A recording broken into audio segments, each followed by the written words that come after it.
goodness, I almost missed my cue. Was anyone else under like a little bit of a spell there? Holy smokes. What a great morning. Like, what a great way to start. Wherever you maybe were where you entered or when you turned us on this morning, I hope you're just in a little bit better place, because the band's already transporting us, and I know the message is going to take us there as well. This is the part of our service where very kindly we ask for money. Full stop, period, right? That's where we're at. And as Kelty was mentioning last week, and we know this is sort of part of the season, as we come out of January into February, it's a time where sometimes dollars are a little bit tight. Like the Christmas bills are kind of getting paid, and there's those pieces. And we really do think this is a great time to take stock, because maybe that is your situation. And if you have to pull back or you can't add as much right now, you're still welcome here. Maybe your situation is like, meh, we didn't spend very much at Christmas. We couldn't go anywhere.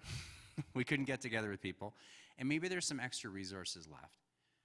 Well, can I really encourage you to support a great cause? Because that is Friends Church. It's a great cause, and we support this, and we build it together. And we create something pretty magical here, because it doesn't just stay here. We get to take it outside the doors and get to spread and make our world just a little bit better. So that's kind of the message, and that's why I believe it's a really good place to put your resources. And I think this is a great time of year to just take stock of where you're at, where the resources are at, and if you can add a little bit more. They always appreciate it here. It just makes it a little bit easier to sort of plan and do some things. You know what? I'm just going to move out of the way because the band's got another song, so help me welcome the band again.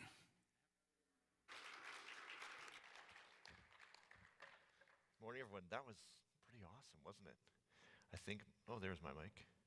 I just want to give a shout out. Alessandra, I actually came to her a couple of weeks ago and said, I have this series coming up. Would you write a theme song that we'd play before every message? And she wrote that from scratch. So another big round of applause. It's not done. That song captures this whole series. And so we're going to come back at the end and do it again. And I want you to see it through new eyes as a result of me talking. I'm going to do my very best to try and bring more meaning to that. So to start this, I want to talk about a time in my life, and I'm going to guess we all have this, where a relationship, an important relationship, kind of was a bit like this. It was one of these weird moments where I'm trying to get a friend to do something. I'm going to kind of change some of the details to protect anonymity, but let's assume this, because this is something I do. I wanted them to run to the top of a mountain with me because I thought that would be fun. Doesn't everyone want to run to the top of a mountain? Whoa. I'm getting these like head shakes where they're like, no, that's dumb, Vince. Anyways, I want to run to the top of a mountain, and I want to run to the top of the mountain with my friend, who's a runner. And so I say something along the lines of this. Hey, you like running, don't you? Now, this is a friend I've run with for years. I know they like running. They know they like running. We run together. But his answer is kind of like this. Well, what do you mean? Like, this isn't rocket science, buddy. You like running. I know you like running. You know you like running. You like running. Just say yes. He's like, And now I'm getting mad. Look, you frickin' like running. Just say you like running. And he wouldn't do it. So finally I'm like, dude, why aren't you admitting you like running? We know you like running. And he's like, well, what else are you going to try and get me to do if I admit that I like running? I'm like, oh, clearly I've used this logic before. You see, in the past, I started off with a story that was like, hey, you agree to this, right? He said, last time you did it, you made me agree to something. And then because I agreed to that, you forced me to do something I didn't like doing. I'm not agreeing to stuff anymore. You tricked me. And screw you. It's kind of fair, isn't it? Anyone had a moment where things got a little south and you realized, oh, this is a result of something I did in the past, isn't it? I behaved a certain way. I did a certain dynamic. It's kind of painful when you see it in the eyes of your friend. You're going, oh, there's some past between us that's impacting this moment, and it's not good. As we go forward, let me ask. Think about the people who've done that to you. Think about the people who've pulled a Vince on you. How do you feel towards them? There's a trust piece that starts to get undermined, doesn't it? They try and manipulate. They get their way. They make something happen, and you end up having to do something that you didn't want to do. We've seen it. I've seen it. I've seen it with parents trying to get their kids home for holidays. Anyone ever had that moment where they're putting the screws to you? You're like, oh, I remember this. I've seen it in workplaces. People force you to do something and you're going, oh, screw you. Or maybe the story's more common where you realize as I tell this story, oh, you're the Vince in the story. You're the one forcing other people to do what you want. As I was looking at this message, this last 2 weeks, I've been watching my behavior really carefully, and I realized, oh, that wasn't a one and done thing for Vince. I do that. And I pay the price for it. Which makes me get back to this piece that says, well, how do we do relationships then? This whole dynamic of forcing someone to do something or trying to manipulate them to do something or somehow, conniving them into something, that clearly doesn't work because the long-term consequences, not awesome. And we can feel the feeling when someone does that to us. We get this passive pushing back. The term passive-aggressive is this kind of idea that says, oh yeah, you might have won in this moment, but over here, I'm totally going to screw you over. And you're not even going to realize that this was about that. On a scale of 1 to 10, if I asked you, how much do you trust the world around you? I started talking about what it feels like to be manipulated, but when you start to look at people around you, do you see the world as kind of these vampires who are trying to suck you dry? There's a level of trust that starts to get undermined, and there's a way that we start to think and interact with the world that says, I don't trust people that much anymore. I don't think people are good. I was quoting to Yannick this morning a song lyric from Smashing Pumpkins, "The world is a vampire." Anyone remember that song? This idea that says, the world is out to suck me dry, and I have to constantly protect myself. Think of how much energy all of this is exerting on our lives. But how do we do relationships? Clearly what I'm doing isn't working. I'm divorced. I'm the last person who should know about this stuff, right? I've clearly driven the car of my life off a cliff at one point. But it's made me ask the question over and over again, well, okay, that didn't work. So what is the goal of relationship? And to talk about that, I want to start talking, we've been talking about our spiritual journey model. It's not the only model in the world, it's just the Friends Church model. I can see Catrice threw it up because you all just went like this. Whoop. Down here, guys, come on. Pay attention to me.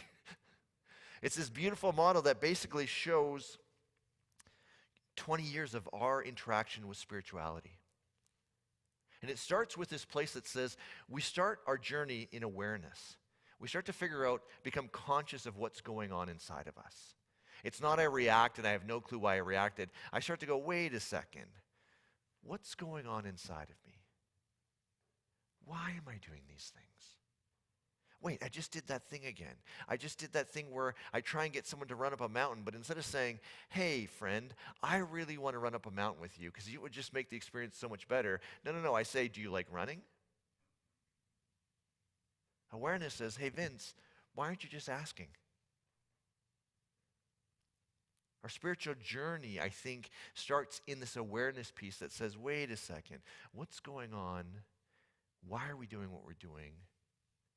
How are we seeing the world around us? Where are we lying to ourselves? All that stuff. It's this beautiful journey, and I feel like you don't, anyone who's got awareness figured out and they're like, hey, check, I'm done. I finished that grade. What's the next one? No, it doesn't work that way. It's like you bounce around this model all the time. Some days I'm at the bottom of awareness. Next time I'm like, halfway up. Then I'm back to the bottom again. But it starts with this awareness. And on top of that, we start this first question that says, who am I? Who are you? Awareness goes, oh, I'm a guy who doesn't ask straight up for what he wants. Okay, that's interesting. Awareness says, I like wearing dark colors, and my multimedia or my stream team doesn't like it because they say I'm like this floating white vampiric head. Sorry to all the people watching online. It's the brightest I could get. I just can't do lighter. Why? I don't know why. That's who am I? Vince is a guy who likes dark clothes, likes to go snowboarding, likes to go snow biking. Who are you? In spirituality, in the Christian tradition, there's been a range of answers to the question, who am I? Some of them are this: you are a bad person. You are a sinful person. There's nothing good in you. There's one theory that calls it the total depravity of mankind. Ouch. But there's another story in our journey that starts at the very earliest poems. There's this idea that the character of God starts off floating on top of the void. It's this kind of weird conception of God, but the character of God's floating, and the character starts saying, let there be light, let there be these animals, let there be plants. And the character says, and it was good. And then the character made you and I. And God said, oh, this is good. This is very good. I like the added emphasis. It's like shame doesn't allow us to just go, who am I? I'm a good person. It's like the character needs to give us an extra kick in the butt. Like, no, you're good. Sure, you do bad stuff sometimes, but who you are, I am very good. Sit with that for a second and let that just soak into your soul. I am very good. Say it in your head. Oh, that feels kind of good and horrible at the same time, doesn't it? When we're young, so I have two siblings. I have an older brother and a younger sister. And my younger sister, when my parents came back from the hospital, I remember the first day they walked in because I got a toy. I don't remember my sister coming home, but I remember I got a toy. It's a super cool bike. But from that day on, who am I? Up until that point, I kind of had me figured out. But then all of a sudden, I had this little sister. I had them in my life. And she didn't honor the fact that the Lego is mine and not yours. Anyone remember this from your childhood? I had this cousin. His name was Janico. He was like an Italian Mennonite. It's a thing. I don't understand how it works, but whatever. But he was an only child, and I was like, you rat, everything you have is yours. You never have a sense of they, the people outside of my life, my brother and sister. So here's the thing. As we grow up in our spirituality, awareness brings us to who am I? And we start with this, I might be very good, but maybe I'm not. I don't know. I have to wrestle with this. What do I like? What do I not like? And then you suddenly realize there's another person out there. There's a whole world out there. And I got to deal with those buggers. Now, there's a bunch of different ways we can deal with them. The one we seem to start with is I against them. Screw them. They steal my toys. I have to protect myself. My brother, who's older than me, my earliest memory is of him playing with his Lego on a landing that I, as a 1-year-old, could not get up to. So I sat at the bottom of this thing just staring up at his toys like, I just want to steal them. That. Anyways, well done, Tony. Well done. We can frame this as I against them. Remember the story of Joseph? I've talked about it a lot. Joseph in the Technicolor Dreamcoat or the Coat of Many Colors. There's one reading that says he's actually wearing a dress, a princess's dress. It could be that he's the first transgender character in the Bible, and he has these 10 brothers, half-brothers. And he walks through this life trying to be, who am I? I'm a man who likes to wear a dress, and that's who I am. What do his brothers do? Oh, they're against it.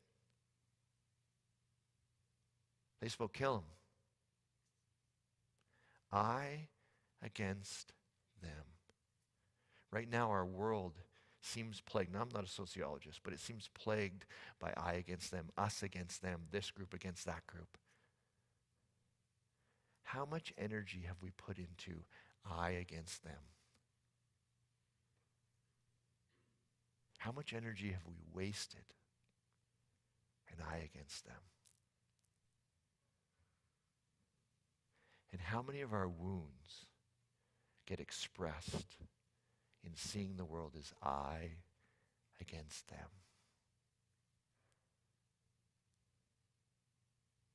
That's the part that starts to get me. Jeff had this great message last week. I hope you guys got a chance to listen. If you didn't, go back and listen. He started to talk about how do we handle I and them.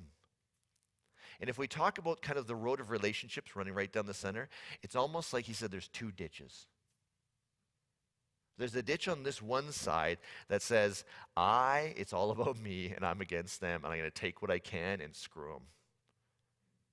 I'm going to get whatever I need to get. I don't care if I have to lie. I don't have to tell, or I don't have to say to them the honest truth, which is I want to run to the top of a mountain with you because you will make it a better experience. No, trick them, screw them. Don't tell them the truth. Don't be honest. I against them. But we sit in this place of going, I. Anyone have someone in their life that it's all about them? There's always drama. It always has to be their way. Whatever happens, it has to go that way. Oh, that doesn't feel good. Anyone is the I who's like, it's got to be my way? But then Jeff said, there's this focus on I, and again, awareness starts to bring this up, right? We start going, okay, well, where am I? There's this ditch over here, but there's also a ditch on the other side that says, it's all about them. I will become whatever they need me to do. I will give them whatever they need, whatever they want. That's what I'll do. Relationship is more important. I was listening to, do you know the podcast, Other People's Problems? A CBC podcast with Hillary McBride. She's a therapist.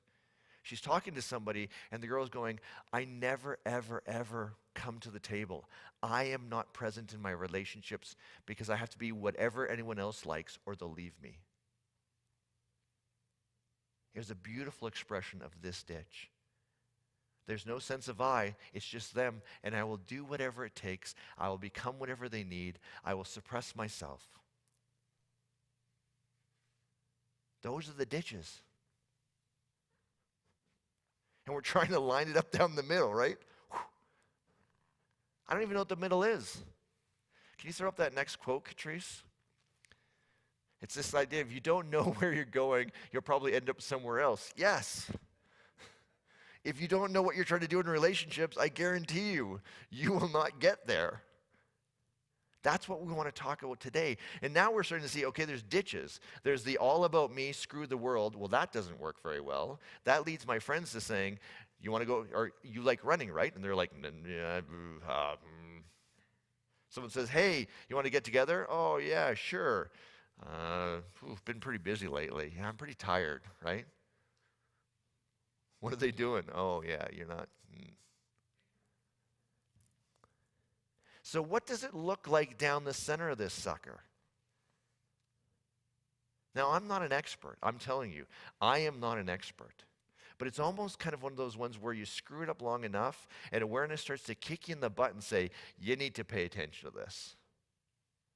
And it feels like awareness has been kicking my butt regularly lately. Beginning of the pandemic, Come home, there's a big puddle of water in our bedroom. Bathroom's here, shower's right in the corner, right next to the bedroom. Big puddle of water. Oh. Now, I got to be honest, I'm not 100% surprised. I've been buying Drano in bulk at this point. Stupid shower. And then when I started to realize, whoever put it in, like, I'm not a violent man, and I know there's I against it, but I would like to smack them upside the face because they put this thing in all wrong. It's falling apart. It stinks. The drain doesn't drain anymore. We're going to have to replace it. And because of the way they did it, we're going to have to tear apart part of the bathroom. And if you're going to tear apart part of the bathroom, you might as well. And if you're tearing apart your bathroom, you should probably do what to your bedroom? Oh, of course. Half the house now, gutted. We've been living for months with like joists and just insulation stuck between our bedroom and our bathroom. We can literally have conversations from in the bed while someone's on the john. The renovation that started with this shower leaking, has now stretched. I told Elle, I was like, hey, babe, I think it'll probably take 3 months. I figured I'd give myself lots of time. 3 months. 2 years later, I'd like to say I'm getting further. We're working. I'm making progress. But because we're gutting this whole business, what do we have to do? We have to make 1 million decisions. We have to make 1 million decisions.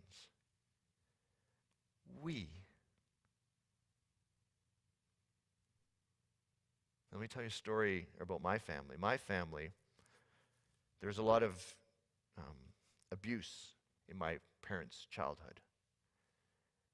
And conflict in our family was the big, I could probably kill someone as long as there wasn't conflict. Conflict was the worst thing you could do. And so when you would say something along the lines of, I want this, well, that feels kind of conflicty, doesn't it? And so guess what I was trained to do in intimate relationships? Oh, like we built a camp right in that big old ditch that said, you just give everything you can all the time, never ask for anything, and try not to be resentful. Guess how well that works? But that's my go-to. Like, I am, the cars that usually like where the steering wheel, they're like, that's mine. Like, in intimate relationships, I just try and hit that ditch every time. The rest of my life, I tend to the other ditch. Intimate relationships, I've trained here. So now we have to make 1 million decisions. What kind of tile? What color? Where should this go? What about that? There's 1 million decisions that we need to make because we are going to live in this. How do we do that? My go-to is this. Whatever you want, babe. Whatever you want, babe. Oh, I hate that one. Whatever you want, babe. It's my go-to. But now I have to be in this place of going, well, I'm preaching this stupid message with this stupid we concept that stupid asks me to do things that I don't want to do because I want to be in that ditch because that feels normal to me. What was the line from the song? Maybe it's time to let the old ways die. No, I'm staying in the ditch. It's worked for me never, but I'm sure it'll work this time, right? Why do we keep doing the same stupid shit over and over again? I don't know. Anyways.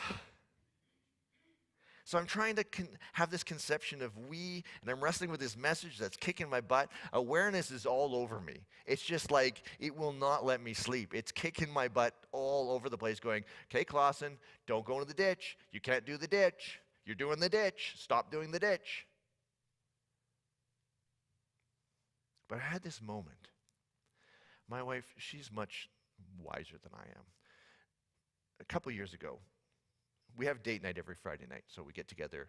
It's just a time where we just spend together. Sometimes we have these amazing dates. They're beautiful, incredible. Other times we just chill and just hang out together. But it was my turn to plan the date, and if I'm really honest, if I stay in the middle of this road, I want to go to a movie in a theater. Why is it that movies in theaters feel more relaxing to me than movies at home? I don't know why I am like that, but it's the way I am. I think at home I can pause it, and then pretty soon I'm checking my email, and then next minute I'm up to the bathroom, and then all of a sudden I forgot to renovate this one thing. And in the theater, all I can do is sit there, eat my popcorn, and watch the movie. That's all I got. So I don't even know how it came out. My memory is never good. It's never accurate. So my memory has somehow I probably burbled it out in this kind of awkward way of hey, you like movies, right? Maybe it's time to let the old ways die. So I burbled this sucker out. And again, I'm so incompetent, I don't know what I'm doing. But it's kind of one of those moments that as I look back, I see the moment. I didn't have it in the moment because I didn't get it, but as I reflect back, I can see it. Elle said this kind of thing, she's like, and I know she doesn't like movies. She doesn't like to go to the theater. So that's, as I'm sitting in the ditch of my life of you just have to make it all about them. You can't ask for anything. And then I try and burble this thing out in this kind of awkward way that's kind of half manipulative, and she says this kind of weird thing. She says, well, if we take the motorbike and ride together, that'd be fun. What do you mean? I had this old crappy dual sport. She's like, well, if we jump on the bike, we could, rip through town and then go to the movie and then rip back. That'd be really fun. And at the time, I remember just thinking, what just happened here? But as I look back, I think to myself, what if that's what it looks like to run down the center of this road of relationships? I wanted to go to a movie. That's a win. She wanted to ride on the motorbike. That's a win. Jeff said, our natural reaction is to go to one of the ditches. I win, you lose. You win, I lose. What if we do it differently and say, what if we think of this conception of we? So not I against them, but we come together in this new pronoun and say, how are we going to be? What if we is defined, can you throw up the definition for me, Catrice? We is defined as interactions that over time bring the most possible good for all parties. Just sit with that for a second. Interactions that over time bring the most possible good for all parties. Sitting here where it's all about them, just make them happy at all costs, that's not all possible good. Making it all about me, screw them, take what I can.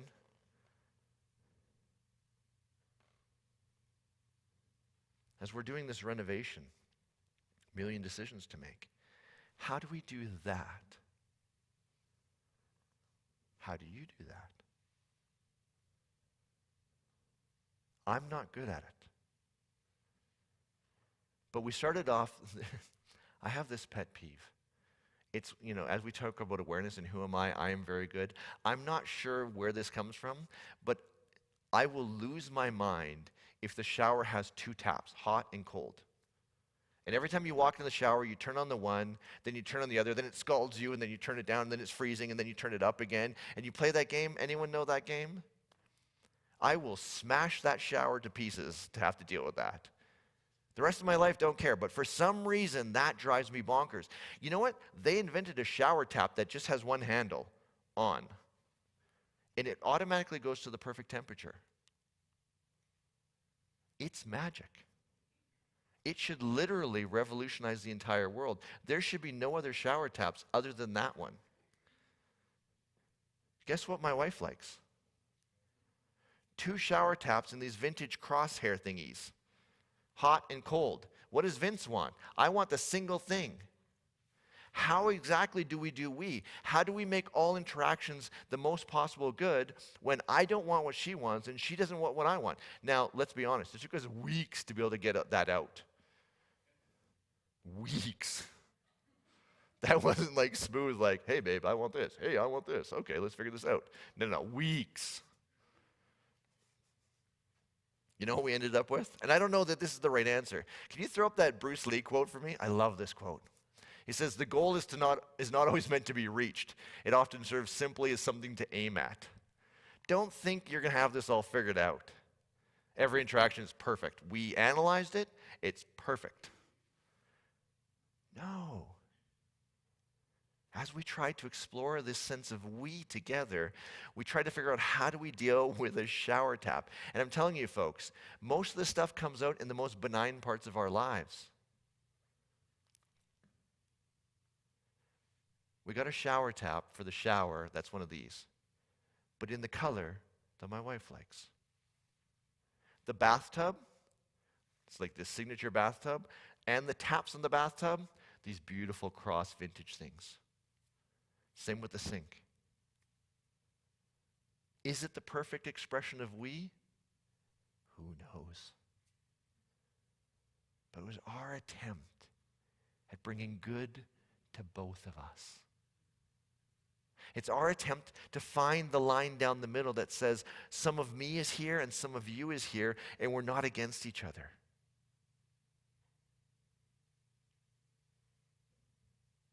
Allison Armstrong, one of my favorite researchers, calls out some of these moments. She says, if you can't say no to something, you can't say yes to something.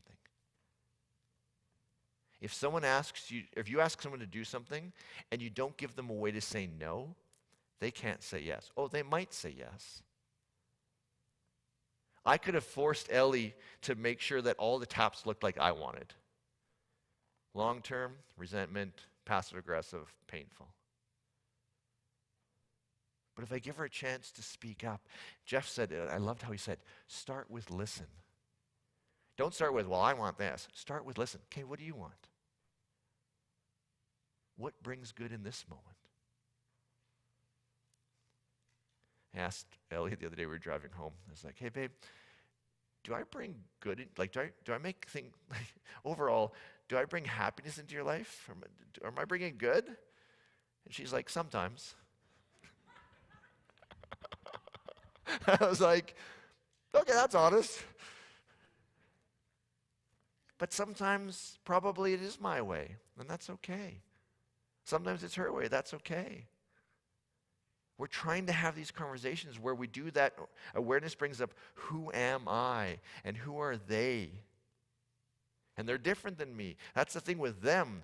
They're never the same. Anyone who's wishing for the person to be the same or trying to mold the people in their lives to be the same, it's fairy tale land. Doesn't happen. You can't do it. Whoever the person is, at some point they will be different from you, and you have to start to figure out, who are we?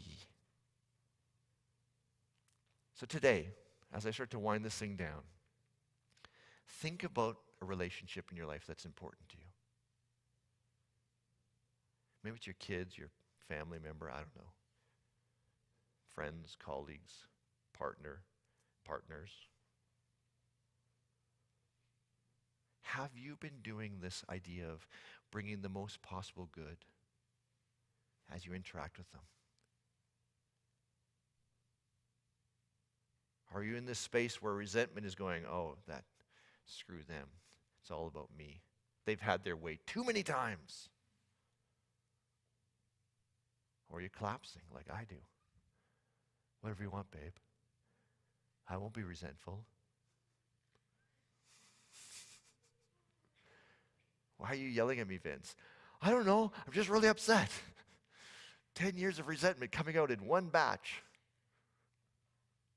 How are you? Think back to them. Think about the most troubling relationships. Is it win-win? Is it the most possible good for all parties? If you're honest, start with them. Are you bringing good things into their life? If you're brave, ask them. Just make sure you're ready for the answer. Babe, do I bring good into your life? Sometimes. Ooh. But then, ask yourself, do they bring good into my life? That's equally as important. And then you got to ask, am I asking for what I need? Am I being honest? Or am I being transparent? It's kind of painful when you start to think about our relationships through this lens. But what if that's dead down that center of the road? This week, I want to encourage you, just be aware. Don't try and change anything. Don't try and get out of the ditch. If you're in the ditch, you're comfortable there, you're used to there, just be there. But pay attention. Watch. Notice which relationships you're in which ditch. Sometimes I'm in that ditch. Sometimes I'm in that ditch. Sometimes I can do down the center. Just watch.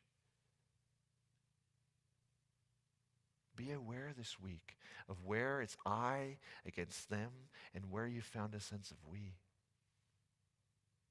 Just note. This whole series is predicated on this idea of transcendence, beyond physical. For some of us, that might mean theism. For some of us, it will never mean theism. For some of us, it might mean purpose. It might mean meaning. It might be doing something that's beyond this we transaction. But can you throw that model up once more, Catrice? The transcendence that Friends Church is guiding us towards, that's trying to inspire each and every one of us to, is based in this understanding that we have the skills to do we in a physical realm. If you can't do relationships broader than that, transcendence is going to get really, really tricky. It becomes this, you end up transcending off of the I, which is, it's all about me. I want the world to make my life better. I want whatever happens to be about me. And that's not the journey we're trying to go to. But it's kind of like, before you learn how to ride a bike, you have to learn how to get on the bike. Today we tried to talk about how do you get on the bike so we can actually start riding it. That's the point of this thing. So this is kind of the first skill you have to get to. Awareness, I, them. Then you have to figure out how are we going to get together. If it's always I against them, transcendence is going to be tricky. I'm telling you, tricky. Once we figure out how to do this relationship of we, the center of the road, not I against them, not all about me, not all about them, but what does we look like? Then next week we're going to start talking about how do we transcend the physical through that sense of we. And that's where it gets crazy beautiful. When I conceived of this series, I asked Alessandra, would you write a theme song? I want a theme song for this. And so she wrote the song that they played. And I can actually ask her to come up again and play it once more for us. But now you guys have more awareness. And here's what I want you to do through this song. Watch the pronouns. Watch how she uses different pronouns to communicate different things. And let that kind of melt into your soul as you start to become aware of how this works in your life. This is how I think we change the world. We make it a better place. We do it this way. And so as we finish, I want this to be a prayer, a meditation, I don't know, whatever it is. Just sit in this moment and experience it together.